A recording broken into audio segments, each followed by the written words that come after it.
글의 중요한 부분을 찾아내는 읽기 훈련의 네 번째 포인트는 의미를 읽는 것이다.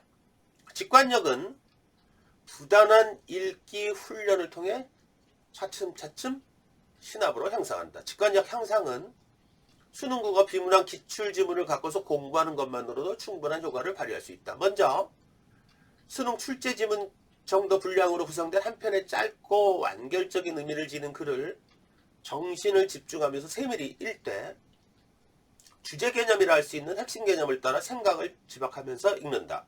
워낙 크고 넓은 생각의 단위를 담은 개념이라 많은 설명과 해석이 필요한데도 불구하고 그 핵심만을 간추려 집약한 것이기에 문장 하나하나, 개념 하나하나, 단어 하나하나를 이해하는 것만으로도 무척 버거로울 것이다. 그죠? 이때 글에 실린 핵심 개념들을 주제를 따라 서로 견주고 나누고 합치고 때로는 심층적으로 들여다보면서 이거를 설명의 진술 방식으로 말할 때 비교,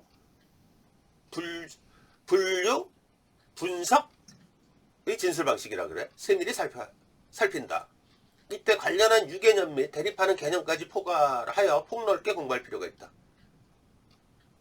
핵심 개념에 대한 부분을 찾고 그것을 설명한 정의의 부분, 예시의 부분, 상술의 부분 이런 부분을 놓치면 안 되는 거야.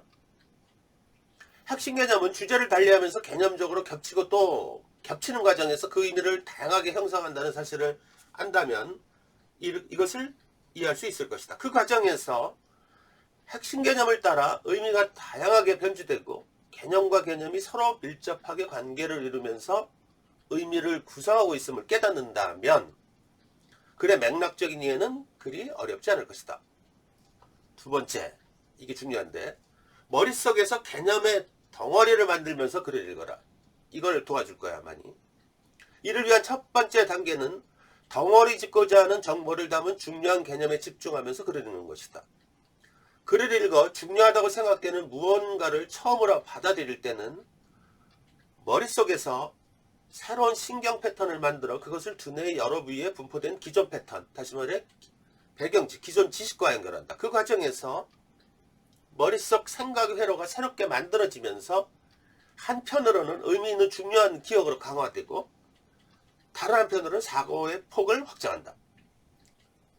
개념의 덩어리, 개념을 통해서 생각을 집약을 하는 연습을 하는 거야. 두 번째 단계는 덩어리로 만들려는 핵심 개념 의미를 정확히 이해하는 것이야. 의미 단위로 읽는 거야. 이해란 기억의 흔적들을 서로 묶는 강력한 접착제와도 같은데 그 점에서 핵심 개념에 집중하면서 글을 읽으면 이전에 학습한 여러 기억의 흔적이 연결되면서 폭넓고 포괄적인 사고 확장이 일어나게 된다. 모든 글 내용은 핵심 개념을 중심으로 마치 블랙홀처럼 빨려 들어가면서 의미 덩어리를 만들어낸다. 핵심 개념을 중심으로 글쓴이의 생각을 집약한 것이 글 내용의 핵심 논지이다.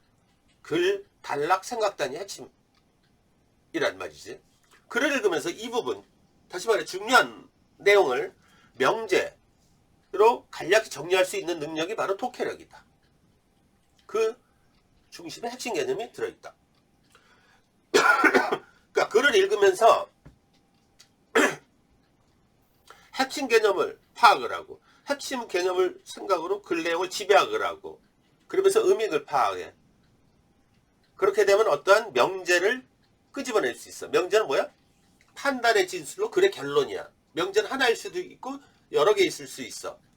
이 연습을 많이 할 건데 단락을 읽으면서 단락에 핵심 개념이 들어있고 중요한 내용, 문장이 들어있어. 그 내용을 통해서 글을 딱 집약을 하면은 어떠한 명제, A는 B이다. 아까 선생님이 뇌과학 학습에서 기억은 뭐다, 이해는 뭐다, 뭐는 뭐다 이렇게 말한 것처럼 딱딱 집약이 될 수 있는 거야. 그치? 덩어리 짓기의 세 번째 단계는 그 덩어리를 어떻게 활용할 것인지를 이해하는 맥락 파악하기다. 이것은 상향식과 하향식의 두 가지 방식으로 이루어진다. 상향식 덩어리 짓기 과정은 개념을 추상화하여 생각하는 과정으로 개념을 점점 위로 올려서 보는 거야. 구체적인 의미를 담은 개념, 하위 개념이겠지? 그래서 추상적인 의미를 담은 개념, 상개념으로 넓혀나가면서 글 이해의 폭을 넓히는 것이다. 예를 들어서 사과, 과일, 비타민C, 건강 이런 식으로 개념이 상향되면서 추상화될 수 있겠지, 그치?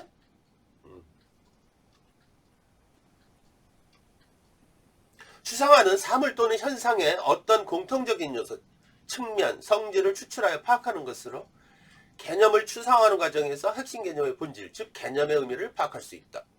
그리고 그 과정에서 그래서 중요한 부분과 그렇지 않은 부분을 가려낸 후 중요한 부분에 정신을 집중토록 함으로써 글 내용의 핵심을 정확히 파악할 수 있다. 아까 사랑이라는 개념, 이런 상위 개념일수록 추상적이고 관념적이란 말이야. 이걸 이해하려고 그러면은 이런 걸 머릿속에서 이걸 막 지식으로 뽑아낸다는 게 어려운가? 개념이라는 건 머릿속에 어떤 추상화되어 있는 거란 말이야. 그러니까 사랑에 대해서 만약에 무슨 뭐 연애 소설도 많이 읽어봤고 사랑의 아픈 경험도 겪어봤고 첫사랑에 또 책에서도 많이 읽어봤다 그러면 사랑이라는 생각이 머릿속에 많이 더 구체화되겠지, 그치? 네. 당연하게 5살, 6살 아이들은 사랑에 대한 개념을 어린애들은 몰라.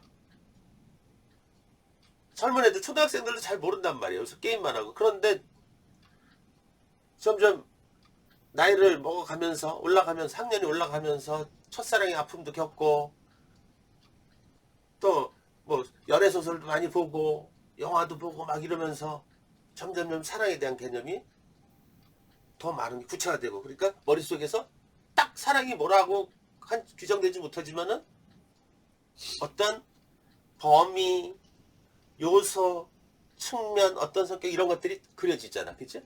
그게 개념이야. 개념이라는 건 뭐야? 인간이 어찌 보면 인간이 만든 최상의 발명품이라 그래. 어? 우린 개념을 통해서 사고를 한단 말이야. 사고의 범주가 일어나고. 그렇죠?